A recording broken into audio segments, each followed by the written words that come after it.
Salve, salve! Começando mais um Encontro Marcado com o Esporte, eu sou o Rodrigo Calvoso e é um prazer estar aqui com você mais uma vez.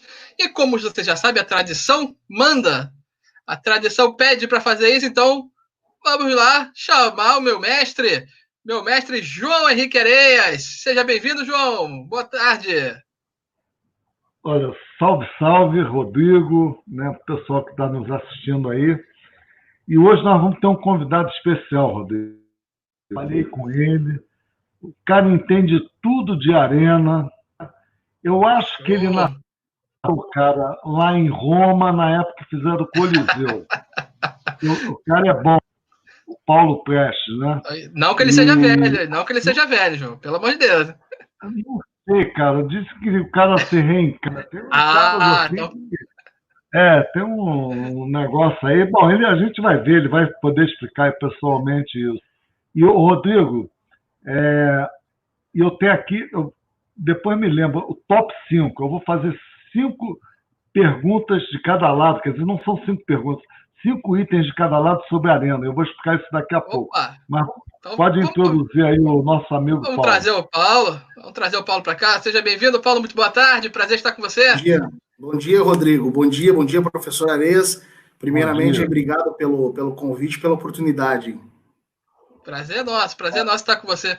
João falou que você veio lá das arenas romanas já. Que papo é esse, cara? Olha, eu tive a felicidade de 2 anos atrás, com a minha família, ir à Itália e conhecer o Coliseu, e você acaba andando dentro da estrutura e você acaba vendo muitas particularidades comparados aos estádios e às arenas do mundo, né? Mas a gente tem trilhado aí um caminho já há quase 20 anos, e usando sempre como referência o professor Areias, que a gente tem eu tenho um carinho especial e até hoje eu aprendo, enfim, um amigo, um conselheiro, nas horas que a gente precisa aí ouvir e aprender e tentar respirar um pouco, né? O futebol é um mercado muito competitivo e muito difícil para você trabalhar, e nada melhor que profissionais e pioneiros como o professor Areias para que a gente possa ter aí um caminho, vamos dizer, um pouco menos tortuoso, né? Verdade. Sabe, Rodrigo, que a gente estava falando aqui tem uma curiosidade, né? O Coliseu é a arena mais antiga que ainda está em pé no mundo, né? Não é isso, Paulo? Isso mesmo. É interessante, cara, que ela dava uma visão ótima para o telespectador, que era bem vertical, como o estádio da Bombonera do Boca Juniors, lá em Buenos Aires. Também é um estádio assim, bem, permite uma visão legal e tal. Outra coisa também interessante, que o nome Arenas vem das areias desses estádios, né, antigos, porque ali tinha gladiadores, animais e sangue. A areia fazia com que o campo estivesse sempre limpo, entre aspas, né? E daí veio o nome Arenas. Não é homenagem. O Rodrigo achava, Paulo, que era uma homenagem a mim. Areias. Arenas. Pode ser. Você sabe que reza a lenda que a palavra vomitório em estádio, em arena, ou para alguns conhecido como boca de acesso, elas eram utilizadas por esses torcedores, essas pessoas no Coliseu, porque o vomitório vem de vômito, que eles passavam mal por causa das batalhas sangrentas, né, entre gladiadores e os animais. Então eles utilizavam isso não só para circulação, como para, né, devolver aí ao mundo uma coisa meio ruim, e por isso o nome vomitório. O Paulo, vai ter muita coisa, o Rodrigo está cheio de perguntas, mas eu queria começar com você. Primeiro você falar um pouco, fala do teu currículo aí, quer dizer, antes de você começar a trabalhar com esporte, que tem muitas pessoas curiosas de saber como é que a gente entra nesse mundo complicado. Estava conversando ainda há pouco com uma aluna, né, a Roberta, de São Paulo, que jogou futebol feminino nos Estados Unidos, lá, e ela falava para mim assim, João, lá a gente tem acesso, né, a listas de vagas de emprego nos Estados Unidos inteiros, de todos onde tem lugares para trabalhar. Então, vamos dizer assim, classificados, né? Então, pouquinho antes, qual foi a tua formação e por onde você passou e o que você fez. Então, professor, eu já venho na indústria já há pelo menos 20 anos. Eu me formei em publicidade e propaganda em 2002. Nesse período, 2001, um pouco antes, eu trabalhei numa agência que ainda existe, foi uma das primeiras agências de marketing esportivo no Brasil, chamada Speed Sports. Hoje ela tem um escritório em São Paulo. Ele continua sócio, proprietário, o Maurício Campos. Ele é da família Slaviero, de hotelaria aqui do Paraná. E ele por muitos anos foi o presidente da Vicar, que fazia toda a Stock Car no Brasil. Então ele deu uma revolucionada aí no processo de organização e de direitos de transmissão da Stock Car. Eu comecei aí, fui para os Estados Unidos, morei lá um ano e pouco. Quando eu voltei em 2004, eu fiz uma pós-graduação na Universidade Federal do Paraná, em parceria da Universidade do Esporte, aqui em Curitiba, de administração esportiva, e comecei dentro da Universidade do Esporte, que era uma empresa de direito privado. Ela começou como universidade, com a transição de governo, ela virou uma empresa como se fosse uma agência mesmo. E aí nós, por 3 anos e meio, desenvolvemos um monte de projetos de futebol, vôlei, basquete, motocross, projetos educacionais, sociais, para melhor idade, para criança. Foi uma época de muito aprendizado, até chegar em 2007, quando eu fui para o Atlético Paranaense. Trabalhei com operações de sócio-torcedor. Eu entrei, na época, com 3.600 sócios, nos 4, 5 primeiros meses. Depois eu fui trabalhar diretamente com o Petralha. Em 2008, deixei a carta de cliente com 24 mil sócios, 23, alguma coisa, de 3 mil para 23. Fiquei com ele até 2009. No clube eu saí em 2010, outubro de 2010. Voltei a trabalhar com ele, só que indiretamente, num projeto de uma empresa chamada Premier Group, que é uma empresa de operações e de plataformas de sócio-torcedor, de rede de relacionamento.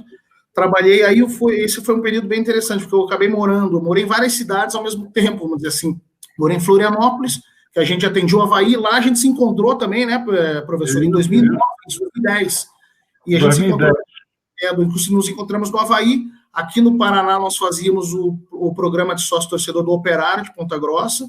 Aí no Nordeste eu subi, fui morar em Fortaleza, trabalhando para o Ceará e para o Fortaleza, para o ABC e para o Remo, para o ABC e para o América em Natal, para o Remo em Belém, e um pouco fazia também Vila Nova em Goiânia. 2011, aí para 2012 eu fiquei quase um ano fora do futebol e do esporte. Eu voltei às minhas raízes em agência de evento, só que corporativo. Fiquei um ano aqui em Curitiba. 2013 fui chamado para a Arena do Grêmio, foi quando nós nos reencontramos. Fiquei lá até dezembro, quando fui chamado pelo comitê e pela FIFA para trabalhar na Copa do Mundo, e por já ter tido uma passagem no Atlético e ter um relacionamento muito, muito cordial e de muita amizade, tanto com o Petralha quanto com o Mauro Osman, porque a Arena da Baixada foi o último estádio a ser entregue para a Copa, né? Havia muita dúvida sobre isso. Fiquei ali no meio do caminho, no meio da Copa do Mundo. Eu acabei sendo contratado para montar o departamento de operações, que não existia até então. O Atlético tinha passado aí quase 3 anos jogando em estádios muito pequenos aqui em Curitiba. Um deles é a Vila Capanema do Paraná Clube, outro é o do J. Malucelli, um time que não existe mais aqui em Curitiba. Fiquei até o final de 2015. Aí, em 2016, fui convidado por uma empresa que ganhou uma licitação na Rio 2016 para trabalhar no futebol no Mané Garrincha. Morei em Brasília aí alguns meses. Nós atendíamos várias áreas para Rio 2016. Saí, aí em 2017, daí já estava com minha empresa de consultoria. Eu tenho uma empresa já há 8 anos, chamada Operação de Jogo. Foi criada lá em 2012. Saí, fiquei fazendo consultoria. Aí tinha um cliente muito bacana, que era a Arena Mangueirinho, lá em Belém do Pará. Uma arena multiuso, por sinal, em Belém, acoplada ao Mangueirão, muito bacana. E isso foi já em 2016 para 2017. Aí, em 2018, eu acabei recebendo um novo convite do Atlético para reestruturar daí o departamento de operações, porque estavam gastando demais, muita coisa para melhorar. Fiquei até o final de dezembro, meu contrato era de 1 ano apenas. E aí recebi um convite em 2019, janeiro já em 2019, fiquei uma semana de férias só. Em 2019 recebi um convite da Imply, que é uma empresa de tecnologia para estádios.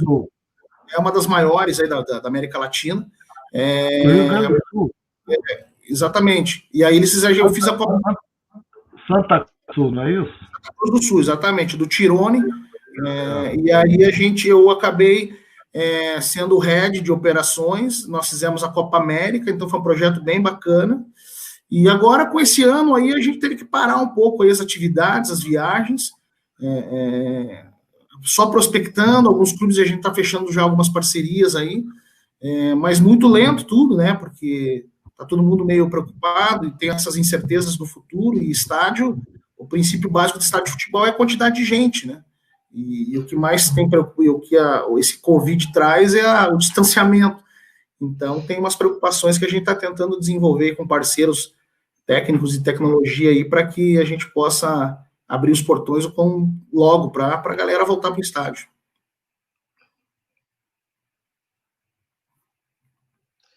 João, o seu microfone está mutado, João.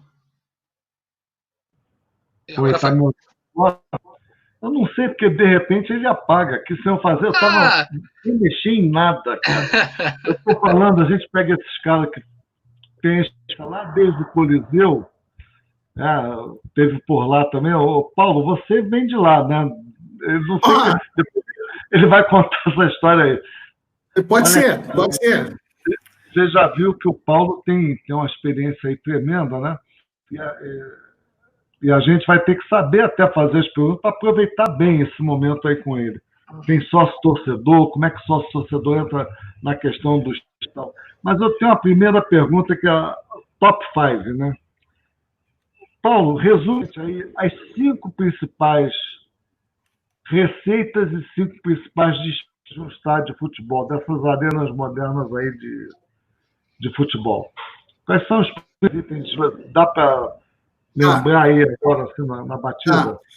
Estádio de futebol, João, ele é muito parecido com um shopping e com um prédio. Então, ele muitos chamam de predial, a manutenção predial. A preventiva, que é uma manutenção que prevê eventuais desgastes na estrutura, como elevador, parte elétrica, sanitária, hidráulica, é a mais cara, porque demanda não só do pessoal de engenharia, como uma equipe de trabalho muito grande. Durante a semana, você tem uma equipe absurda, dependendo do tamanho do estádio, principalmente as arenas modernas, para realizar a preventiva. São empresas contratadas, especializadas, por exemplo, empresa de ar-condicionado, empresa de telão, empresa que limpa teto de estádio, e aí você tem que seguir algumas regras de altura, confinamento, elétrica. Essa é a maior despesa, é a manutenção predial. E aí, quando você chega em jogos, por exemplo, aí você tem uma folha de um modelo que inclusive um modelo, não é esse modelo que eu vendo, mas o modelo atual, que é o modelo de terceirizados nos estádios, hoje 95%, 98%, vou colocar 99%, porque o único que usa esse modelo de vertical de operações é o Atlético, que ele não contrata empresa nenhuma. É um modelo que eu implantei junto com o presidente em 2014 e está até hoje lá. Então, as maiores despesas são com empresa de segurança, porque demanda, dependendo do estádio, 200, 300, 400, 500 pessoas, é muito custo. Pessoal de limpeza também. Você tem toda a parte da pré-limpeza e a pós-limpeza do estádio.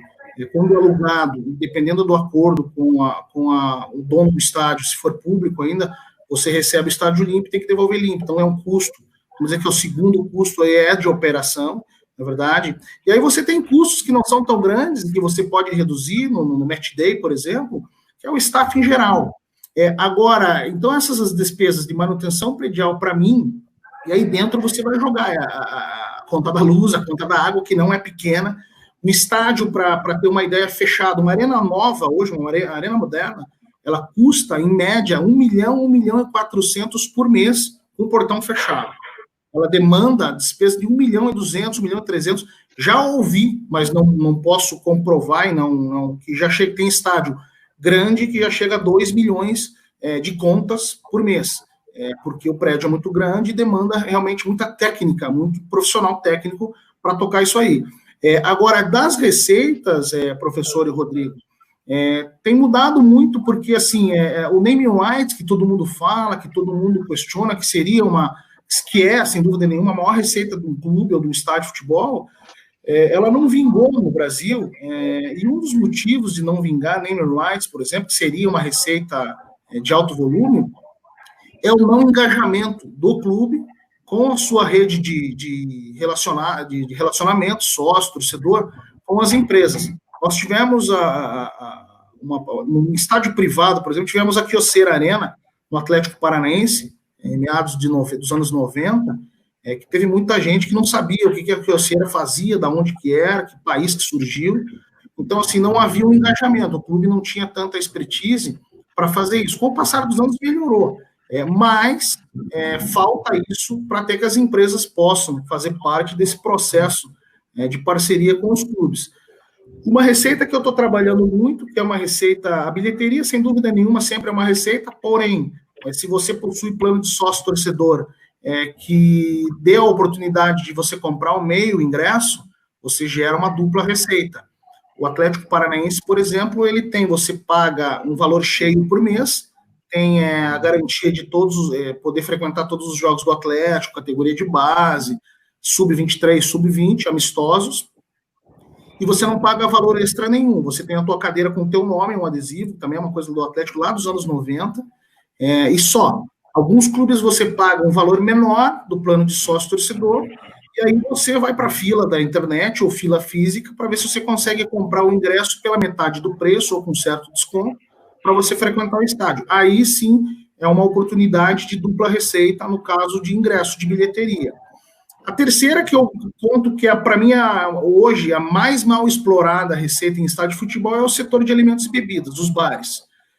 Porque o brasileiro consome muito, nós temos regiões aí muito calor e muitos estados que têm a liberação da venda de bebida alcoólica são muito mal explorados. Por quê? Você dá para uma empresa terceirizada, ela te dá por exemplo, tem um modelo de A e B hoje que a empresa toca toda a operação 100% e repassa ao clube ou ao dono do estádio um valor X por pessoa que passa na catraca. Então, você tem lá 30 mil pessoas, vezes R$2 por pessoa. Faz esse cálculo, são 60 mil. Mas aí você tem que ter uma demanda muito grande de torcedor para gerar volume financeiro. Então, já não dá. Então, esse é um modelo que só beneficia 100% a empresa que está fazendo esse processo, ou seja, a empresa terceirizada. Num segundo modelo, aquele modelo mais antigo, que cada bar tem o seu dono, como antigamente se fazia, o cara leva a equipe dele, o cara vende o que ele quer, e aí o que acontece? Esse cara paga ou uma mensalidade, um aluguel para o clube, uma mixaria, 200, 300, 400 reais, às vezes R$1.000, dependendo da arena, dependendo da cidade, e só. Se você tem 20 bares, vai receber 20 mil. O modelo hoje que eu trabalho, que é o modelo que você garante para o clube 100% da receita líquida, você faz toda a operação, fica em nome do clube e da minha empresa, para você reverter em 100% essa receita. Então, o que ele ganharia, por exemplo, no comparativo, se ele ganharia, eu até estava fazendo uma planilha aqui recalculando, se ele ganharia 60 mil com uma empresa que paga R$2 por cabeça, vamos dizer assim, no meu modelo ele ganharia 95, 97 mil. Você já tem um acréscimo interessante. Imagine isso mensalmente. E aí, por fim, as bilheterias, vamos dizer assim, as receitas menores para estádio, aí você tem customização, que é venda de produto oficial do clube, você tem a venda de camarote, que ela teria que ser uma das principais, porém é muito pontual essa venda de camarote, sabe? Depende muito do clube, depende muito do jogo, da cidade, as pessoas no camarote, se você não é proprietário, se você não é torcedor mesmo, fervoroso, as empresas acabam nem aderindo tanto. Foi uma dificuldade que nós tivemos, eu e o professor Ares, por exemplo, em Porto Alegre, na Arena do Grêmio. A sorte nossa e a sorte da Arena do Grêmio e da Arena do Grêmio é que o torcedor, tanto do Inter quanto do Grêmio, ele é muito apaixonado pelos clubes. Então, o cara desembolsa dinheiro mesmo para ficar um ano com camarote. Então, essas receitas, as maiores, eu ainda acredito que para o ano que vem, a maior receita vai ficar no número 1 para clube, em termos de estádio, vai ser o setor de alimentos e bebidas. É uma crescente, porque você tem que ter uma qualidade de entrega, você tem que ter uma equipe bem treinada, você tem que ter opções para que o torcedor possa fazer a pré-compra em casa, por exemplo, até para evitar filas, você tem que ter opções. Enfim, a bebida tem que estar gelada, o sanduíche tem que estar fresquinho, o hot dog tem que estar quente. A gente tem que tratar melhor o torcedor, né? Porque tem aquele... O torcedor ele vai para ver o time ganhar, isso é fato consumado. Mas se você puder entregar para ele uma arena, um estádio, e isso é para qualquer time do Brasil, um estádio melhor, com mais comodidade, mais limpo, uma comida melhor, isso você vai agregando muito valor, porque hoje está muito caro. Então, assim, você agrega valor e você faz com que ele realmente tenha muito mais interesse em trazer até mesmo a família a gastar mais, que a preocupação hoje dos clubes é a geração de receitas no seu estádio. Aí tem as receitas que são as externas, que daí o professor sabe melhor do que eu, que é patrocínio, que é camisa, que é televisão e por aí vai. Ô Paulo, deixa eu te perguntar uma coisa aqui. Campeonato Brasileiro, né, que é o principal evento dos clubes, onde se arrecada mais com televisão, enfim, dinheiro. Você tem 19 partidas em casa, tá certo? São as 19 partidas que tem para faturar tudo isso que você falou aí. Concessão de alimentos e bebidas, estacionamento, enfim, várias coisas que você tem para faturar. Pergunta. Campeonato Brasileiro, como no Brasil, ele acontece praticamente metade no meio de semana e metade no fim de semana. Existe diferença de arrecadação se é fim de semana ou meio de semana, independente da colocação do clube? Pega aí, a colocação é a mesma, o campeonato inteiro. Você está lá entre os 5 primeiros casos, que é o caso do Atlético, por acaso. É a mesma coisa ou tem diferença e qual é a diferença? Professor, na verdade a diferença tem, e ela bate muito também, tanto na geografia quanto na região onde o torcedor reside. Por exemplo, aqui em Curitiba e no Sul, nós temos agora, começa a época de inverno. Então, você teria, supostamente, jogos, quarta-feira e quinta, por exemplo, às 8, às 9, 9h45. Curitiba é uma cidade muito gelada. Então, por exemplo, afasta muito o torcedor, sim, nos 3 clubes da capital, independente da tabela. Eu já tive casos, assim, de expectativa de 25, 28 mil pessoas numa quarta noite, um jogo interessantíssimo, com um grande clube, Rio e São Paulo, dessa expectativa desceu para 14, 15 mil.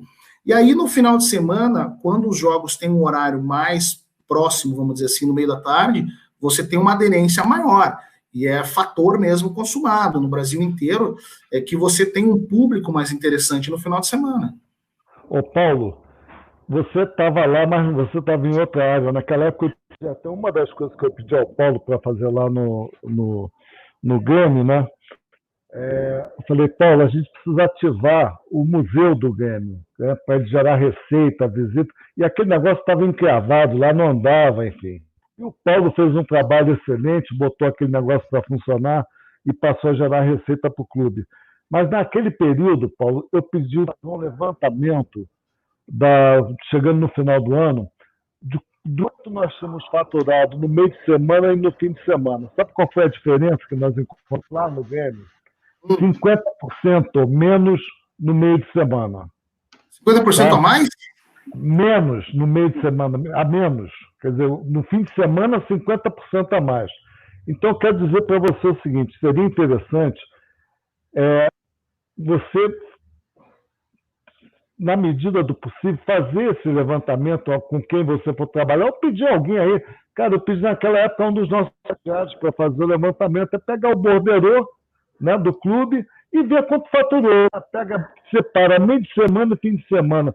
Nós jogamos naquele ano, ao invés de 19 partidas em casa, nós jogamos 18, que a primeira foi fora, que o Grêmio estava punido, tinha um jogo de campo. Aí virou 9-9. Cara, deu quase 50. Até hoje eu tenho essa tabela guardada, porque eu uso isso, né, para mostrar o seguinte: se nós não mudarmos esse calendário para férias no meio do ano, quando tem seleção, tem Copa América, tem Copa do Mundo, tem Copa disso, que o europeu para no meio do ano por conta disso, não é porque é verão na Europa, né? Isso é tabu, é que nem a gente quebrou o tabu da televisão, quebramos o tabu dos pontos corridos, foi a apresentação que a gente fez, e o calendário foi aprovado também junto com o ponto corrido e não foi implantado porque a TV Globo também não deixou, a federação, e aí a CBF não ia fazer, mas acabou não fazendo. para mudar o calendário para quê?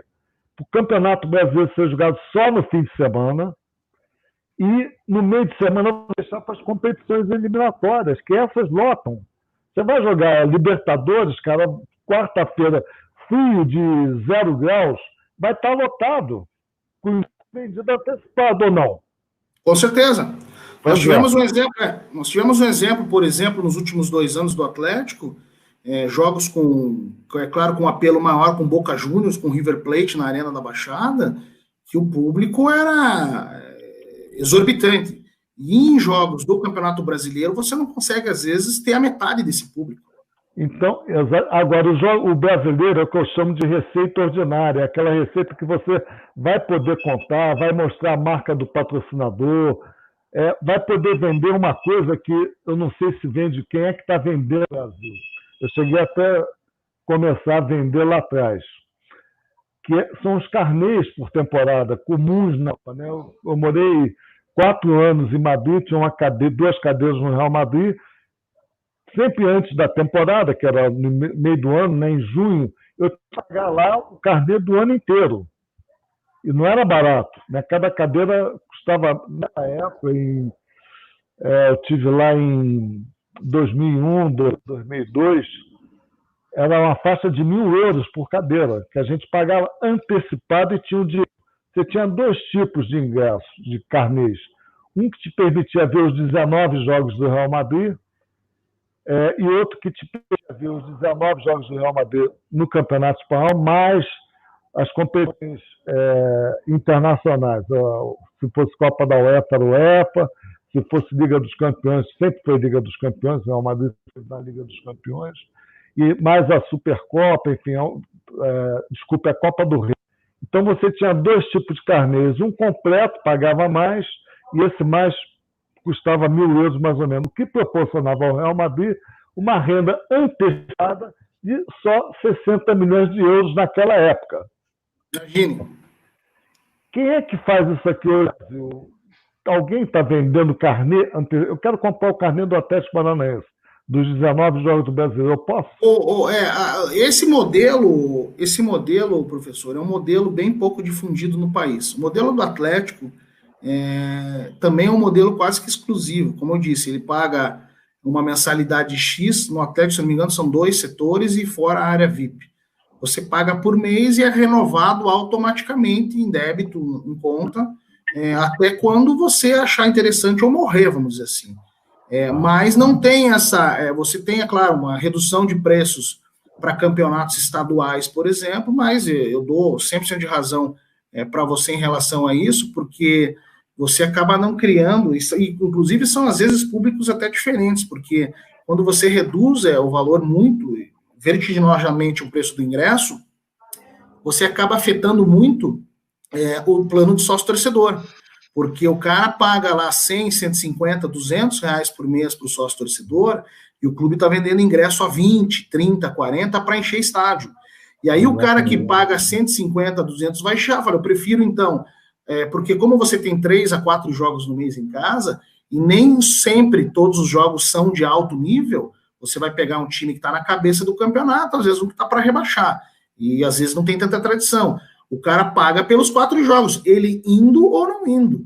Agora, o cara do ingresso não, o cara do ingresso fala, esse jogo, esse time pequeno eu não vou, só vou contra Flamengo e Corinthians. Então ele vai gastar o quê? Vai gastar 60 reais, enquanto o outro cara lá está pagando 150. E você sabe o que acontecia? A gente comprava, Rodrigo, isso já lá no ano 2000, eu estou falando de 20 anos atrás. A gente pagava o carnê, podia pagar com cartão de crédito. E aí, se eu tivesse financiamento do cartão de crédito, você parcelava no cartão. Mas o clube já recebia à vista aquilo. Aí chegava assim, os jogos bons quais eram? Real Madrid, Barcelona, Valência, né, o La Coruña, quando era um bom time e tal. Mas tinha Real Madrid e Osasuna, que não ia lotar 70 mil lugares. O que o Real Madrid fazia? João, você vai vir ao jogo? Não. Quer vender o ingresso? Uhum. Ele me comprava o ingresso num valor pequeno e revendia aquele. E aí eu vou confessar um negócio aqui, Paulo. Tinha uns jogadores meio diferentes no Real Madrid e ficaram amigos do meu filho Gustavo, que tinha, sei lá, 15 anos, 16 anos. Eles ganhavam ingresso para determinadas partidas, cada jogador ganhava 50 ingressos. Quando chegava um jogo bom desse, eu vi o Gustavo todo feliz, não sei o quê, eu comecei a ver, cara, o que é, Gustavo? Eu tenho uns ingressos aí para vender. Eu falei, meu filho deve ser preso, né? Claro. Cara, eu comecei a falar, que ingresso? Não, fulano estão me dando os ingressos deles. Fulano, jogadores do Real Madrid, cara. E não era gente, não era ratazana, não, a gente conhecida. E não era só brasileiro, ele conseguiu ficar amigo também de outros lá, né? Aí dava assim, mas Gustavo, então pode, cara, você está virando cambista, vão te prender. Ele tinha 16 por aí. Ele falou, não, pai, não vão me prender, não. Eu fiz um acordo com o dono de uma companhia de turismo e estão vendo para ele todos os ingressos. E ele distribui. Claro! E ele ganha dinheiro ainda. Eu falei assim, olha, aí eu dei uns porros nos jogadores, óbvio. Eu falei, pô, meu filho é menor de idade, se ele for preso, vocês vão junto, que eu vou denunciar todos vocês. Perdeu preso, vão ter que jogar lá no Serrano de Petrópolis. Aqui, você sabe, professor, que aqui no Brasil já tentaram fazer o mesmo processo do Real Madrid, que é o processo do check-in e do check-out. Que você é sócio, por exemplo, e paga um valor X e um jogo de menor expressão, você não tem interesse de ir, você recoloca para vender a sua cadeira para uma outra pessoa, é liberado num sistema. Eu até agora não entendi por que ninguém levou adiante esse processo no Brasil, porque por mais que você não encha o estádio, você tem uma média de 15 mil pessoas, e você tem uma carta de sócios aí de 30 mil, você consegue pelo menos mais uns 1.000, ou 2.000, ou 3.000, dependendo do time e do jogo, a mais de bilheteria. E aí você tem que ter um sistema muito bom de gerenciamento disso, e acima de tudo uma comunicação muito forte, porque o sócio, o que ele faz? Eu não vou colocar, eu tenho muitos sócios em alguns clubes, que eles se apropriam da cadeira, né? Essa cadeira é minha, eu não vou sair daqui. Ótimo, maravilhoso. Mas se houvesse esse sistema ativo e muito bem estruturado, principalmente de fazer essa reversão, olha, eu não vou com meu filho nesse final de semana, mas eu vou no sistema de sócio-torcedor lá no site e eu vou liberar minhas cadeiras para acesso, e aí o próprio sócio ganha eventuais benefícios, ou até desconto de porcentagem no plano dele para o ano que vem, para o mês que vem. Não, então, assim... Você pode oferecer isso para o sócio-torcedor, esse ingresso que está com um valor menor, que é de recompra. Né? Eu não vou pegar, mas olha, eu vou botar à disposição aqui, sócios-torcedores podem pegar. E outra coisa, tinha a carteirinha, né? Pena que eu não tenho aqui para mostrar, mas eu tinha uma carteirinha com meu nome e tal. Agora, se eu emprestasse, você chegou lá em Madrid, pô, João, queria o jogo do Real Madrid, vou com o Gustavo, estou muito afim de ir. Eu falei, Paulo, vai lá, o Gustavo vai com você. Eu te dou a minha carteirinha, você entra com ela. Ninguém vai te pedir, você é o João Henrique Areias. Você pode ir com a carteirinha, quer dizer, essa coisa nossa aqui. O controle exacerbado dificulta, né? E o nego acaba burlando. Rodrigo, o que vale é a carteirinha. Não precisava nem ter nome nem nada. É o ingresso. É o ingresso, é difícil. Aqui no Brasil, professor, até mesmo por uma questão de segurança e comodidade, até para facilitar e para dar mais credibilidade às operações, essa questão da carteirinha, eu lembro que aqui no Sul, principalmente, e no Nordeste, quando eu trabalhei, esse repasse da carteirinha para outra pessoa, muitas pessoas tinham 5, 6 cadeiras, pagavam por mês 5, 6 cadeiras, e revendiam nos grandes jogos a preço de altíssimo custo. Ele pagava a mensalidade dessas 5 cadeiras, o cambista, e ainda tinha, às vezes, um faturamento líquido, um lucro líquido de 100% em cima. E aí foi o que? Os clubes começaram a entender, porque o clube, teoricamente, não ganha nada, porque se o cara comprar um cara diferente, são 2 clientes, um que não foi, e que liberou a carteirinha para o cara fazer um câmbio. E aí, o único que ganha nessa brincadeira é o cambista. Então, por exemplo, em Curitiba, eles fizeram esse processo agora de biometria, né? Por quê? O biometria, para quem não sabe, é um sistema de identificação nos estádios, ele tem crescido na América do Sul, até por uma questão de segurança. É um projeto caro para os clubes, é muito apropriado, porque com o conceito de você trazer novamente as famílias para o estádio, muitos pais e mães acabam não levando seus filhos, até por uma questão de segurança. É claro que a gente lembra que a briga mesmo, as confusões estão mais fora do estádio do que dentro. Mas mesmo assim, o que foi feito? No Atlético, um exemplo que foi feito até mesmo com a Imply, que ela desenvolveu esse sistema, é um sistema de biometria onde o sócio e todos os que compram ingresso na Arena da Baixada, eles têm o cadastro, quando comprado ou quando associado, ligado ao sistema de segurança aqui do estado do Paraná. Então, por exemplo, implantamos, se não me engano, isso em 2016 para 2017. Na catraca mesmo, se ele tem um mandato, por exemplo, de segurança expedido pela polícia, ele bateu na catraca, a gente já sabe. Então, tinha uma média na Arena da Baixada de pelo menos 4 pessoas presas por jogo só na hora do acesso. E aí, o que nós descobrimos dessas pessoas? Porque a polícia mandava esse pedido. E a polícia dentro do estádio, o segurança, ele não pode prender a pessoa. Quem tem que prender é a polícia. E nós identificamos que nesse processo, quando batia na catraca e falava, olha, o Paulo Prestes está sendo procurado, nós descobrimos que a grande maioria, 90%, era tudo com pensão alimentícia atrasada. Então, assim, eram torcedores que tinham 2, 3 meses atrasados, e tem casos, assim, absurdos. Teve um jogo da Sul-Americana que o torcedor, ele entrou com a esposa atual e uma filha da esposa atual, e aí bateu na catraca, olha, a gente colocava um código 13 na catraca, lá no central de segurança a gente avisava a polícia, olha, estamos num setor tal, o cara vai ser... E as câmeras vão atrás do camarada. E aí, quando a polícia chegou... prendeu, identificou, prendeu numa boa, dificilmente dá problema. E quando nós levamos no GCRIM, que é a Delegacia Juizado Especial de Pequenos Crimes dentro do estádio, na ficha dele, ele já estava com, essa era a terceira esposa dele, ele estava com pensão alimentícia atrasada da primeira e da segunda esposa. Então, assim, nós tivemos que dar risada, falou, cara, desculpa dar risada, você está com a terceira esposa, você tem dinheiro para vir no jogo, você paga a mensalidade de sócio, mas você está devendo pensão alimentícia para 2 ex-esposas, é uma loucura isso aí. Paulo, você está falando do GCRIM, esse meu filho, né, que é um sujeito normal, que apesar do cabelo dele enorme e tal, ele ele estudou fora, fez business com marketing, não sei o quê, e o cara me vira base jumper depois, para viver. Não dá para ser muito normal, não, João. Joga de prédio, de helicóptero, de não sei o quê, de ponte, enfim.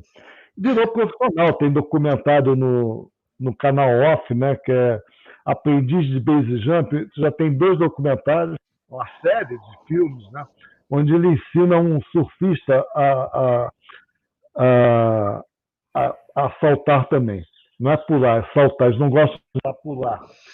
E aí, um dia, cara, dezembro, acho que 2017, Flamengo final da Sul-Americana, e jogo no Maracanã, lotado, à noite, aquele negócio.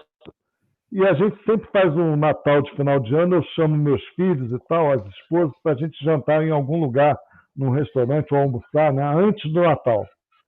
Aí chega lá e fala, pai, me arruma um ingresso pro jogo do Flamengo, porque não tem mais ingresso. Aí, tá bom, eu liguei lá pro Bandeira, presidente, a Bandeira, eu preciso do ingresso e tal, mas eu quero comprar, não quero dar pedir. Aí o Bandeira, não, João, pode deixar, te arrumo e tal. Então, de meu filho para passar aí que é para ele. Aí o Gustavo foi lá, pegou e tal. Aí eu perguntei, Gustavo, liguei para ele, posso ir com você? O Bandeira me convidou para ir, né, com crachá, para poder andar onde eu quisesse, ir no campo e tal. Aí ele falou, não, pai, não vai dar para ir junto, não. Eu falei, por quê? Não, porque eu vou chegar lá diferente. À noite você não vai, nem pode, é proibido. Né? A polícia aérea, a aeronáutica, ele falou, não, eu vou saltar sim, vou chegar lá de coisa. Eu falei, caramba, aí eu não estava nem afim de ir, Paulo. Eu falei, Bandeira, eu vou aceitar o seu convite. Porque eu queria ir lá, meu filho, o cara vai soltar à noite naquele negócio lá. Aí cheguei lá, falei com o Pinheiro do Flamengo, Pinheiro, ó, O meu filho, o Gustavo, que você conheceu pequeno, vai só chegar de paraquedas. E chegou realmente com a bandeira da raça, não sei o quê. Aí eu falei com ela, fala da polícia aí, da segurança e tal. Ele é o cara da segurança, mas fala com o pessoal da polícia militar, para na hora que prender ele lá, é meu filho, não dá cascudo nele. Mas dá pro Jequim, ou seja, ele ficou no Jequim o jogo todo, salto maravilhoso. Aliás, foi coberto pela Fox Sports, as televisões. Foi a única coisa boa que aconteceu, porque o Flamengo perdeu, né? O time lá. E, cara, aí no final, aí eu perguntei para o Gustavo, o que aconteceu? Fiquei conversando lá com o juiz e tal, porque ficou curioso. Mas então ele não puniu, vou ter que pagar 10 mil reais de multa. Falei, Gustavo, 10 mil, e aí? Tem dinheiro para pagar? Tem. A Rafa Rubro-Negra vai pagar 2 mil. A Globosat vai pagar não sei quanto, porque ele pulou com a câmera para mostrar. Genial, né? Os patrocinadores dele lá de produtos para cachorro ia pagar outro X, ou seja, é isso aí. E eu querendo organizar, né, trabalhar, ajudar a organizar essas coisas.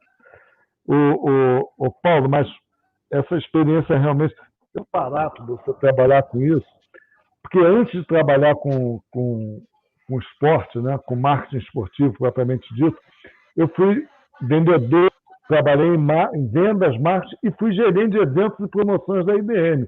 E trabalhar, olha, dá trabalho, mas é um trabalho gostoso, né? Chega uma hora, de vez em quando, Rodrigo, dá para você sentar um pouco do jogo. Só um pouquinho. Você sabe... é barato, cara. Para quem gosta de evento, não gosta de ficar fazendo a mesma coisa toda hora, o Rodrigo conhece bem que ele fez vários eventos aí em arenas. Sabe, professor Rodrigo, que o desgaste físico ele acaba sendo esquecido numa operação, por exemplo, porque você está 10, 12, 14 horas trabalhando no estádio, e o que me move hoje, eu converso muito com a minha esposa sobre isso, o que me move é ver a afeição do torcedor no estádio. E aquilo que o professor falou, raramente a gente assiste 5 minutos da partida, pode ser o jogo que for, porque você está tão preocupado, está tão tenso com as ações de uma operação, e os bastidores, é muito complexo essa situação, que às vezes a grande maioria das pessoas nem desconfia. E aí, até no começo da nossa conversa sobre o mercado de trabalho, tem muita gente que quer trabalhar em clube ou estádio, a área de operações, se preparem, porque você gasta muita sola de tênis, entendeu? Porque você anda demais, faz de tudo, independente de cargo. Eu já vi diretor de clube carregando caixa d'água já em estádio, então não é uma atividade extracurricular, vamos dizer assim, e porque a grande maioria pende, né, professor, para a área do marketing, da comunicação, do patrocínio, da área comercial. E essa área ela tem grandes mestres nos clubes e nos estádios já há um bom tempo. As equipes são mais reduzidas, porque você tem que ter muita habilidade de venda, né? O marketing... Paulo, e na operação, eu duvido que mesmo que você tenha 5 minutos ali tranquilos, que é raro, você possa ficar olhando para o campo de jogo, eu duvido que você vai assistir o jogo. Você vai estar olhando para a arquibancada, você vai estar olhando quem está circulando. Você olha os detalhes, né? E aí, assim, é muito interessante, porque, assim, como é muita gente envolvida, existe o cansaço mental, porque a relação humana, ela é muito explícita. Então, você se relaciona com qualquer tipo de pessoa, de qualquer segmento. Eu estou falando desde forças de segurança pública, como staff de trabalho, como torcedor, como o próprio clube, a delegação visitante, a arbitragem, por aí vai. Então você tem que ter, às vezes, uma amabilidade, uma flexibilidade para conversar com o pessoal. Confesso para você que, às vezes, cansa mais, e cansa mesmo a cabeça do que o corpo, porque é muito aquilo que o professor Areias falou. Em grandes jogos, eu lembro na Copa do Mundo, que eu era gerente de operações, esses grandes eventos, todo mundo pede ingresso para a família inteira.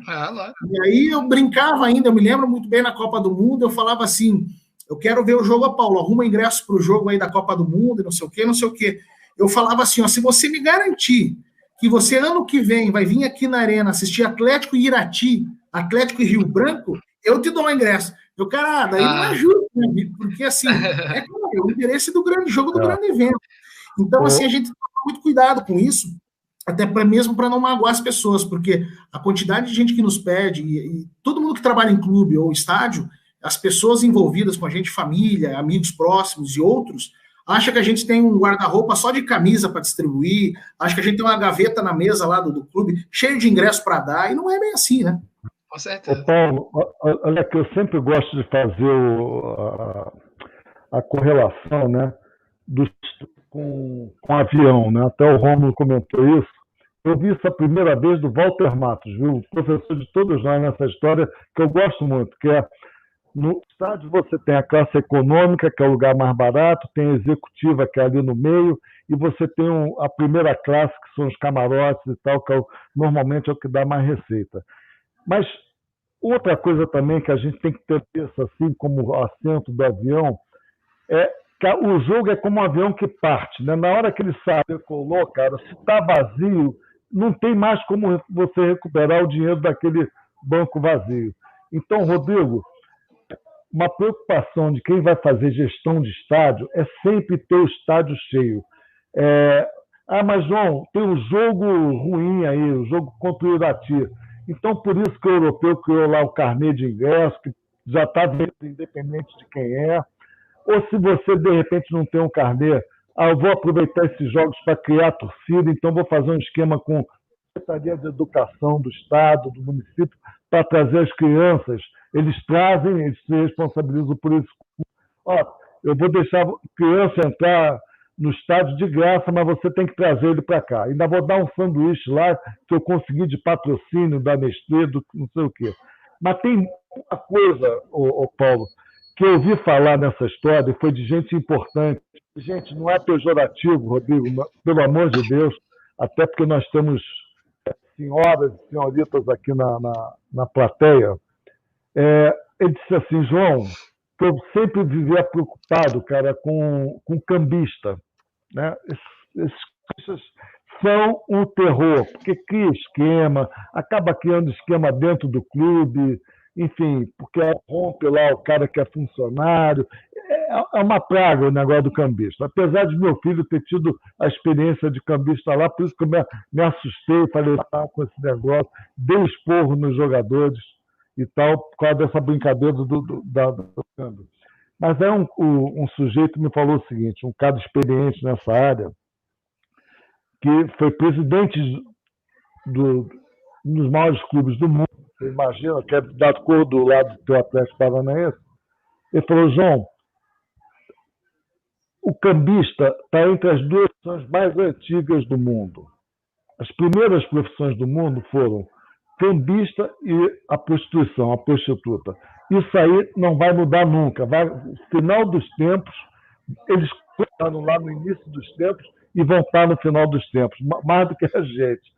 Ele falou, não tem como mudar isso, porque nós já tentamos, nós já falamos com polícia, já falamos com o Diabo A4, isso não vai deixar de existir em qualquer lugar, seja aqui nos Estados Unidos, na Rússia, no Japão, sempre vai ter, Rodrigo. Então, se você quer ter uma profissão eterna, você escolhe uma das duas, ou prostituto ou... Eu vou virar cambista, acho que tem mais promissor. Eu tenho mais aptidão para isso, né, Rodrigo? É mais fácil, né? Você sabe, professor, que a inclusão do projeto desenvolvido até pelo Petralha no Atlético, da biometria, ela diminuiu muito a questão do cambista. Por quê? Para você acessar o estádio do Atlético, em qualquer circunstância, seja torcedor do Atlético, ou seja sócio, ou seja torcedor visitante, você tem que cadastrar teus 10 dedos da mão no sistema do Atlético, e na hora do jogo, você tem que fazer uma conferência 1+1. Qual que é o lado? Tem um lado bom e um lado ruim. O lado bom é que só o Rodrigo, só o professor Areias, que compraram os respectivos ingressos, consegue entrar no estágio atrelado ao ingresso que se comprou. Porque você tem que passar o ingresso na catraca e você tem que passar o dedo da biometria. Então, só assim, o cambista ele tem o quê? Ele tem o perfil do ingresso solto, ingresso físico, ou o cartão de sócio. Então, todo mundo que entra na arena hoje só entra dessa maneira. Todo mundo não, porque daí tem os convidados da área VIP, enfim. Mas, público geral, ou você entra comprando ingresso torcida visitante Atlético ou sendo sócio torcedor, até o sócio. Ele vem com o cartão de sócio dele, e ele precisa fazer a conferência, precisa bater o dedo dele com a carteirinha de sócio. Até já teve caso também visitante, porque ele tem que comprar via internet o ingresso, nem que ele vá fisicamente na arena comprar, mas ele vai cadastrar. Para o Atlético é um lado positivo, porque ele vai agregando a cartela dele de cliente, porque ele só tem com o sistema de segurança da Secretaria de Segurança do Estado do Paraná só os cidadãos paranaenses que moram no estado do Paraná, que tem a CNH, o CPF daqui.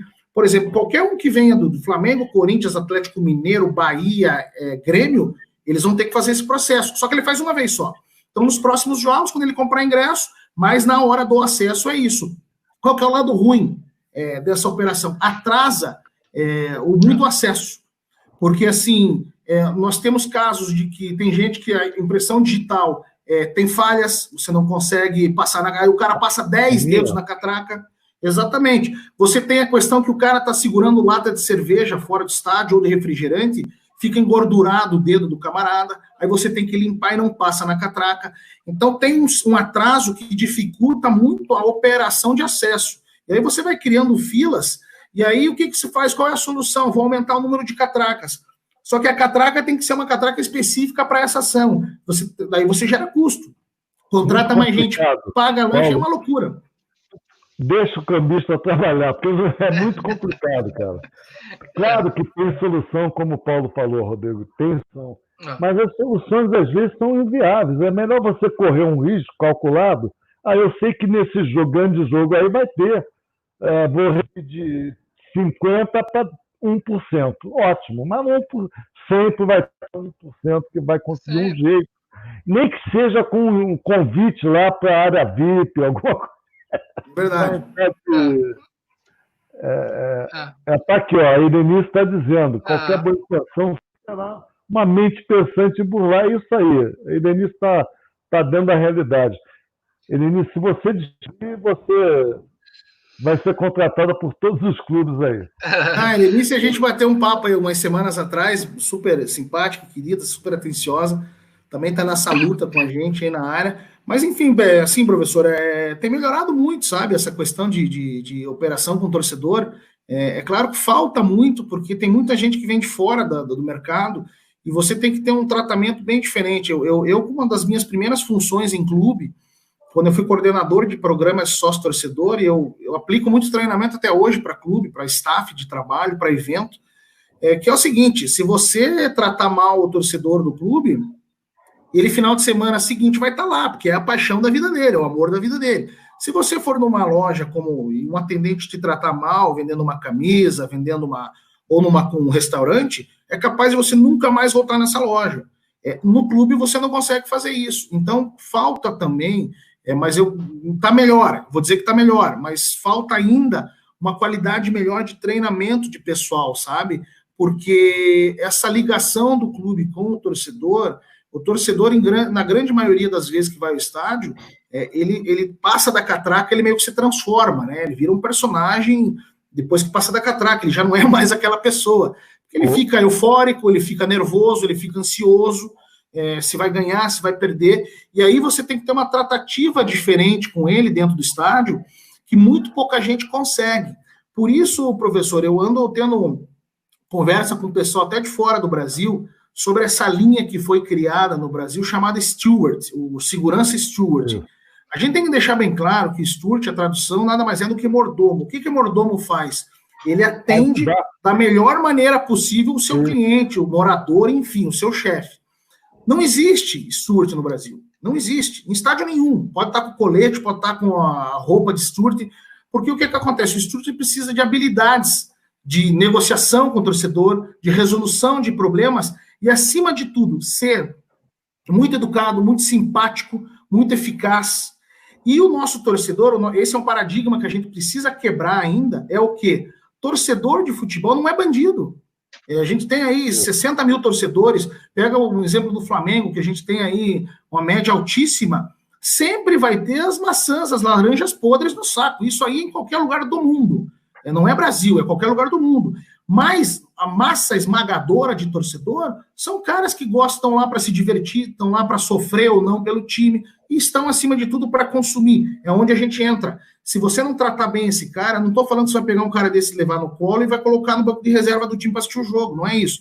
Mas a tratativa com ele, caso haja algum problema no estádio, tem que ser completamente diferente. E eu percebo muito, e é uma preocupação muito grande, professor e Rodrigo, na Copa do Mundo e na Olimpíada, essa tratativa.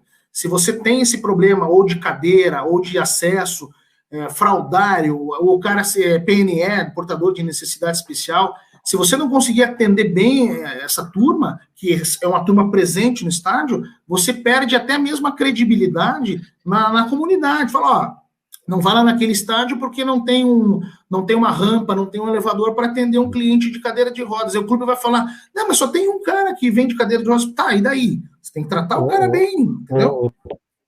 Paulo, depois até uma coisa que eu vou te falar, o pessoal da Pluri, do Paraná também, você deve conhecer lá o Fernando e tal, eu vou dar uma sugestão para você depois, de repente, se quiser conversar com eles. Mas deixa eu te falar uma coisa, você falou aí do cadeirante, nós quando levamos o Flamengo em 2004 para jogar em Volta Redonda, já para administrar um estádio, que o Maracanã era caríssimo e tal, sabe o que nós fizemos lá para controlar a torcida um pouco mais agitada, torcedor de torcida organizada? Sabe quem era o Studart lá? Eram pessoas da terceira idade e cadeirantes. Posso ajudar. Então, aqueles brutamontes, que são literalmente uns brutamontes, chegavam e davam de cara com uma senhora numa cadeira de roda. Posso ajudar? Aí perfeito. Quebra a perna do cara. Quebrou a perna. Exatamente. Isso é uma coisa. A segunda coisa que eu queria te perguntar é o seguinte. Primeiro, você pode pedir a Pluri aí, sugestão, né? Depois vou até tentar ver se eu lembro para falar com ele. O Fernando é amigo de longa data. Fazer um levantamento de todos os clubes dos jogos do brasileiro em casa, meio de semana e fim de semana, para ver qual é a diferença, para ver como essas áreas sofrem por conta desse calendário. A segunda é a seguinte, você falou muito em sócio aí, sócio-torcedor. Eu fiz uma conta aí, pelo que eu tenho lido, que os clubes estão perdendo 5% por semana, e até agora já perderam 1/3 da sua carteira de sócio-torcedor. Eles estão tentando manter com atividade de jogador podendo conversar com... Mas hoje é uma receita fundamental para os clubes, né? O Flamengo lá, a primeira receita é televisão, a segunda é Adidas, e a terceira, às vezes pode mudar um pouco, já era o sócio-torcedor, é o terceiro patrocinador do clube. Olha que maluquice. Mais do que o cara da camisa. Sim. Né? Então, não sei o Atlético que está. Como é que está a situação hoje? Você está acompanhando aí o Atlético Paranaense, por exemplo. Como é que é o sócio-torcedor do Atlético Paranaense? Se já caiu, se não caiu? Qual é a situação? E aí, emendando aí essa pergunta, é pedir para a Pluri fazer uma estatística desse negócio semana a semana. Ela levantar o que estão perdendo e quem não está perdendo, qual é a ação que está fazendo, para que um clube ajude o outro. Fala. Assim, professor, o Atlético, no sentido de sócios, até a última informação que eu recebi, ele ainda estava com 26 mil sócios adimplentes, né? Esses que, teoricamente, se tivesse um jogo, poderia ter acesso. Eu não sei se de lá para cá, de um mês para cá, mudou muito. Na verdade, assim, é uma discussão eterna e não vai ter vencedor nunca, mas, na minha opinião, por exemplo, o torcedor brasileiro ele é muito mais apaixonado pela vitória do que pelo próprio clube. Ele quer ganhar. Então, assim, quando não está tendo jogo, não está tendo vitória. Então, assim, ele é diferente do torcedor europeu. O torcedor europeu, o torcedor americano, das ligas maiores americanas, ele vai não só para o jogo, mas ele vai para o evento como um todo. Ele tem essa noção de que se o time perder, ele vai embora triste, mas nada vai mudar na vida dele. Aqui no Brasil, na América do Sul, vamos dizer assim, já é diferente. O cara quer brigar, enfim, o cara quer fazer confusão, não todos, é óbvio, mas ele fica muito mais, furioso. Então ele é apaixonado pela vitória. Como não está tendo jogo, qual é a visão que ele tem do clube hoje como torcedor, como sócio-torcedor? Eu não estou jogando, eu não estou ganhando, para que eu vou ajudar o clube? Espera voltar aí os jogos E, além do que, nós temos que daí dar também ênfase à economia brasileira em relação a dinheiro e tudo mais, porque o esporte, professor, academia, cinema, teatro, nas contas do mês é supérfluo. Então, assim, a primeira conta que você tira é isso. Você está com a grana curta em casa, pai de família, mãe de família, a primeira coisa que você vai cortar é plano de sócio-torcedor, é ida no cinema 2 vezes por mês, ida em restaurante e por aí vai. Mas o caminho é o seguinte, se você quiser voltar, eles vão acabar, os sócios mesmo, eles só vão retornar, na sua grande maioria, aqueles que saíram, quando os jogos retornarem. Mas os clubes precisam trabalhar. O Atlético fez uma campanha agora muito interessante, agora está tendo, inclusive. Eles estão fazendo um drive-thru para entregar máscara personalizada, só os sócios a máscara. O Atlético entregou, e já, se não me engano, quase 10 mil máscaras. Eles recebem um adesivo e uma carta do presidente, até pedindo ao sócio-torcedor para que ele se mantenha firme no projeto de sócio-torcedor. E aqui, assim, João, aqui em Curitiba, o sócio-torcedor do Atlético, ele criou uma relação muito forte com o clube e com esse projeto de sócio-torcedor. É claro que você tem momentos que você baixa a tua cartela de clientes, mas aqui, assim, a gente não consegue, o Atlético não consegue estourar muito para cima, mas ele também não tem um down muito elevado. Então, assim, ele sempre está numa fase, vamos dizer assim, lá dos seus 23, 24, 25 mil, né? Já chegou a 30, o Curitiba já chegou a 30, enfim, mas não passa muito disso, sabe? Até nos maiores momentos, por exemplo, o Atlético campeão da Copa do Brasil, veio do título da Copa Sul-Americana, não conseguiu, sabe? Não conseguiu chegar a esse volume, que é uma expectativa de 40 mil sócios-torcedores ou mais. Por isso que eu acho que os planos dos outros clubes, principalmente aquele que você tem o meio ingresso atrelado, ele é mais vantajoso financeiramente nesse momento. Porque como você não está tendo jogo, e se você está caindo a cartela de clientes, você acaba tendo uma rentabilidade um pouco menor, porém é uma rentabilidade que o cara diz, olha, estou pagando R$50, não vai me fazer falta. Agora, um plano que você paga 150, e às vezes você tem o teu filho junto, ou tua esposa, o cara já pesa no bolso.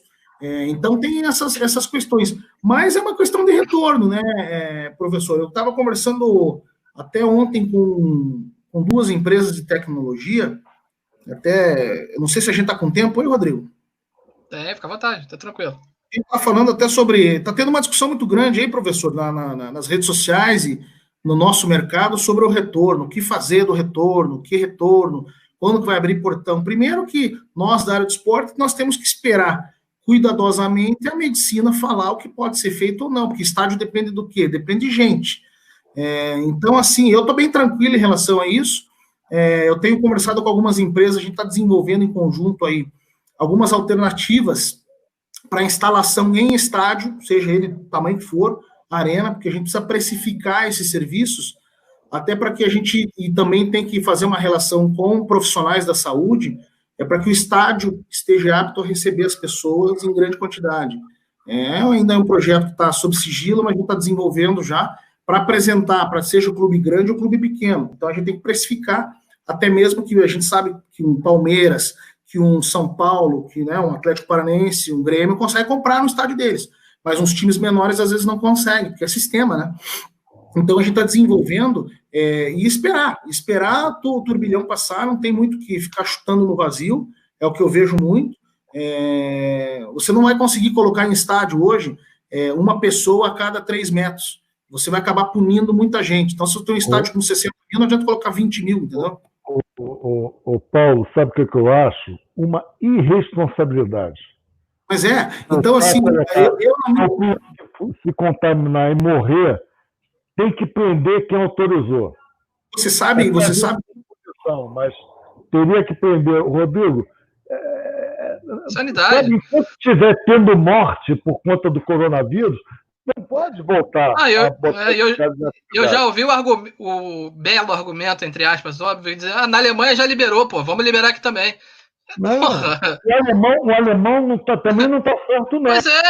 Pois é. Já sofreram um revés com essa abertura do distanciamento. E aí eu dou razão para você, professor. Assim, eu, na minha cabeça, esse ano, não deveria ter mais nenhum tipo de evento em público com portão aberto, assim, sabe? Teatro, cinema, shows, casa noturna. Porque assim. Isso, Paulo, você tem que se planejar para isso. Né? Esse ano acabou. Se planeja, se prepara. Agora, deixa lá o plano B. Se alguém descobrir, parou tal, você tem que estar preparado para voltar no menor tempo possível. Mas isso aí porque o planejamento de estoque envolve o quê? Aquilo que a gente começou a conversa, né? Receitas e despesas. Você tem que lidar com os caras das suas receitas, sócio-torcedor, patrocinador, televisão, e ver aqui o que vai acontecer com essa receita até o final do ano.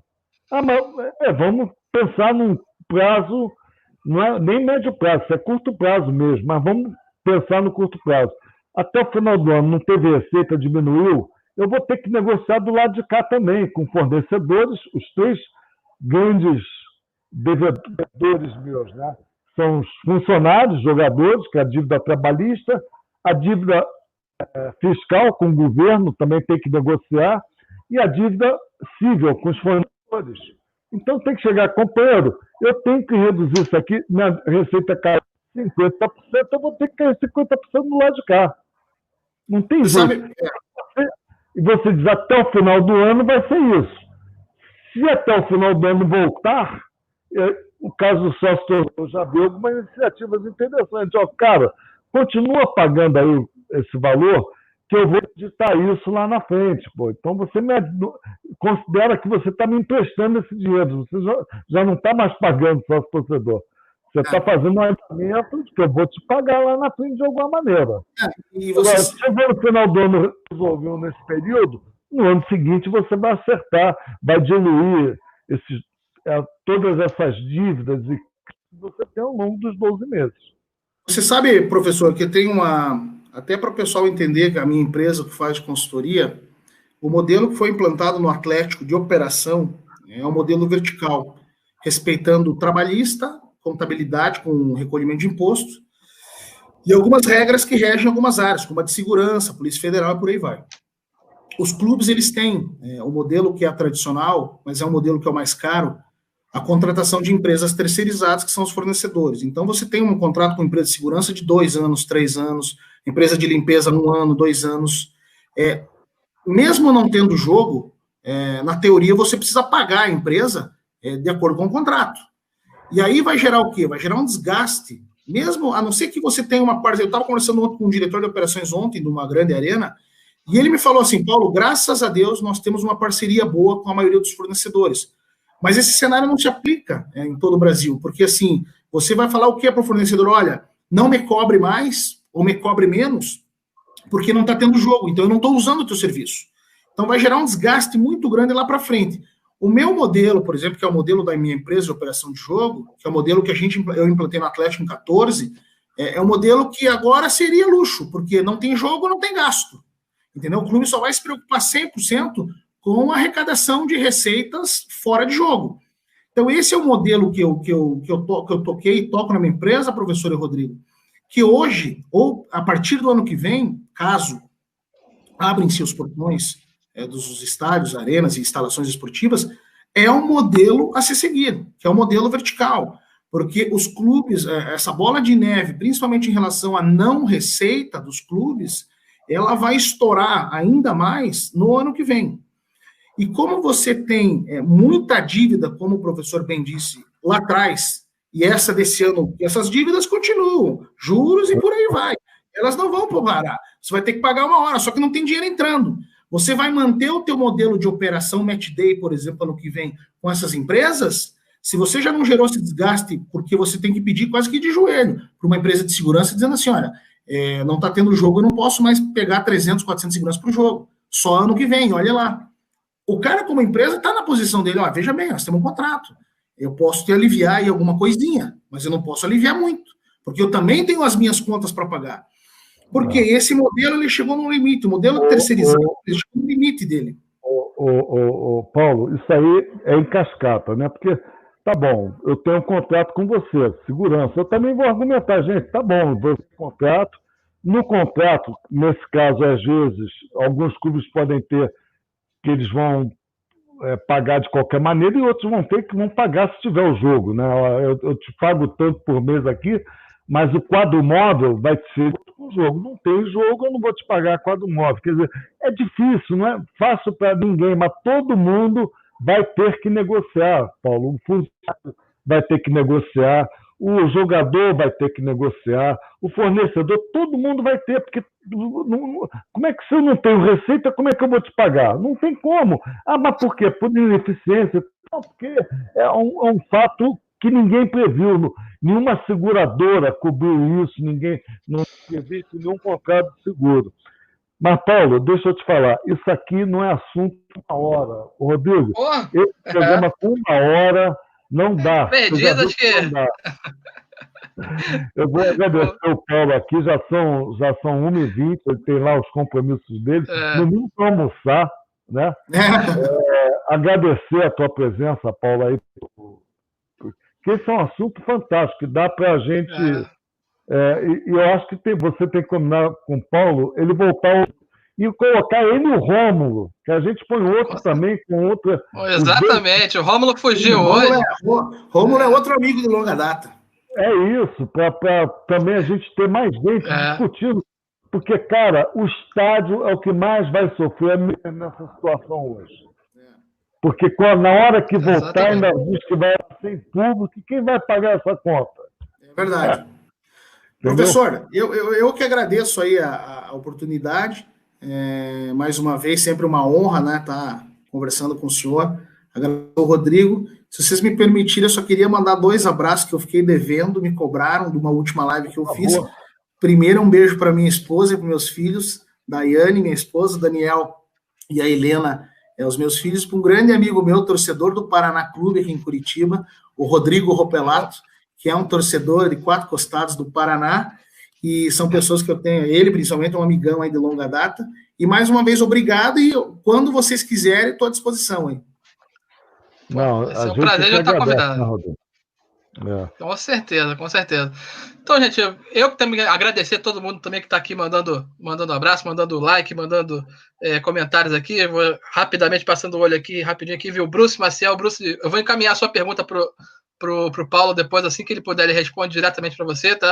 A Erenice também está aqui mandando várias mensagens aqui. Eu agradeço aí a participação de todos vocês. E, gente, mais uma vez, muito obrigado. Queria avisar também, terça-feira que vem já temos os nossos convidados. Esse convidado aí promete também um papo muitíssimo interessante, nada mais, nada menos que o ex-presidente do Flamengo, Eduardo Bandeira de Mello, que vai estar conosco aí. Terça-feira, nosso encontro marcado com o esporte às 18 horas. Então, bota na agenda aí, principalmente se você é rubro-negro ou tem interesse aí em saber como é que foi feita essa revolução no Flamengo administrativa. Fica ligadinho com a gente, que já batemos um papo com o Fred Luiz, que era o CEO, e agora vamos ver a parte administrativa, né, João? Você que conhece bem as duas figuras. O Bandeira fez história, né? Embora não seja da parte dos títulos, mas o Bandeira, ele como presidente, ele teve uma qualidade fantástica. Ele foi leal ao conceito que o grupo, foi um grupo de pessoas, de empresários, de executivos, né? Tinha presidente da Cielo, presidente da Visa, presidente da Sky, tudo rubro-negro, dizendo o seguinte: tudo deu certo na nossa vida, né? Cada um deles falando. Na parte profissional, na parte familiar, a única coisa que não dá certo é o Flamengo. E aí o Walter Matos, dono do lance, rubro-negro também, com o mesmo discurso. Aliás, ele é que vendeu esse discurso para o pessoal, né?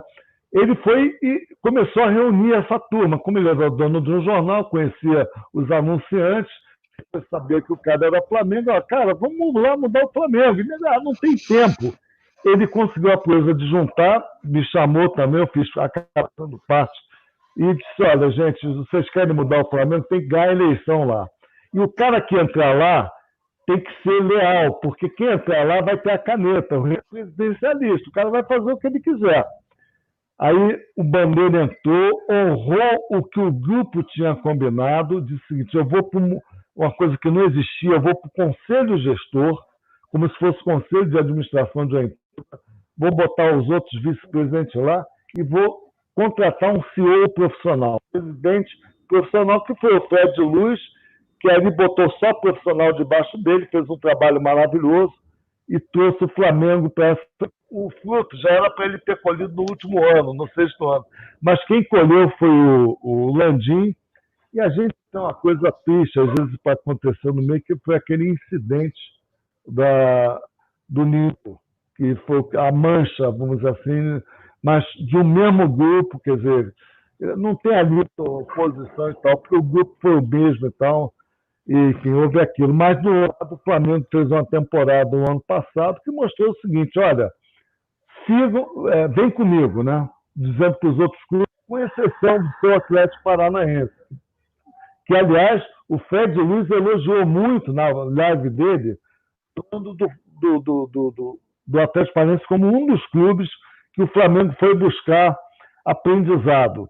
E um pouquinho de contribuição nisso aí, porque quando seu amigo Petaglia inaugurou a Arena, estava na ação ainda, eu morava na Espanha e me convidou, eu e outros palpiteiros, até o Roberto Carlos, para dar palpite lá no negócio da Arena, na fase final, né? O que a gente podia opinar, e fomos convidados, ele convidava pessoas para irem lá, assim, convidou várias pessoas, né, para irem lá palpitar. Então, parabéns, Paulo, pela tua trajetória, pelo clube que você trabalhou tanto tempo aí, trabalha, né? Sempre você vai estar voltando para o Atlético, é que nem eu. Tipo um ioiô, vai e volta.